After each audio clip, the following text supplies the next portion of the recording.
ಸ್ನೇಹಿತರೆ ನೋಡಿ, ನಾನು ಮನೇಲಿ ಇದ್ದಾಗ ನಾನಿವತ್ತು ನಮ್ಮ ಊರಲ್ಲಿ ಇದ್ದೆ.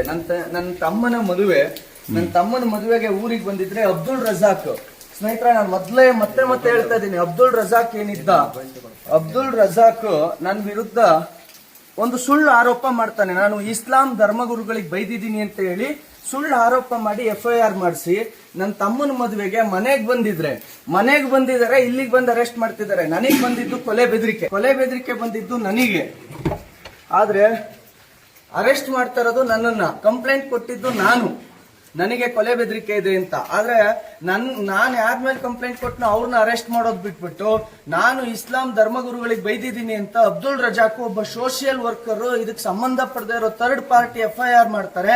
ಆ FIR ಮಾಡಿದ ತಕ್ಷಣ ನನ್ನ ಮೇಲೆ FIR ಮಾಡ್ಕೊಂಡು ಅರೆಸ್ಟ್ ಮಾಡ್ತಿದ್ದಾರೆ. ನನಗೆ ಗೊತ್ತಿಲ್ಲ.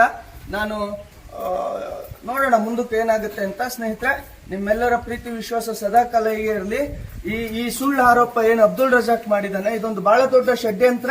ಕಾಂಗ್ರೆಸ್ ಸರ್ಕಾರಕ್ಕೆ ನಾನು ಬಹಳ ದೊಡ್ಡ ಈ ವಿಚಾರದಲ್ಲಿ ನಾನು ಮತ್ತೆ ಹೇಳ್ತಾ ಇದ್ದೀನಿ, ಸರ್ಕಾರಕ್ಕೆ ಈ ರೀತಿಯಾಗಿ ಅಧಿಕಾರವನ್ನ ದುರ್ಬಳಕೆ ಮಾಡಿಕೊಂಡು ಸುಳ್ಳು ಆರೋಪ ಮಾಡಿ ಒಬ್ಬ ಹಿಂದೂ ಹೋರಾಟಗಾರನನ್ನ ಅರೆಸ್ಟ್ ಮಾಡೋದಿದೆಯಲ್ಲ, ಇದನ್ನ ನಾನು ನೋಡ್ಕೊಳ್ತೀನಿ. ಬನ್ನಿ.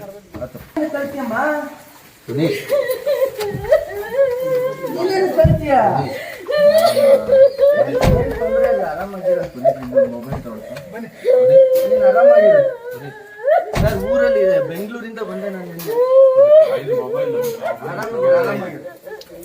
ಬೆಂಗಳೂರಲ್ಲಿ ಏನ್ ತೊಂದ್ರೆ ಇಲ್ಲ. ಮೊಬೈಲ್ ತಗೋ, ಒಂದು ಮೊಬೈಲ್ ಕೊಡಿ. ಮೊಬೈಲ್ ಇಲ್ಲ ಕೊಡ್ರಕ್ಕ.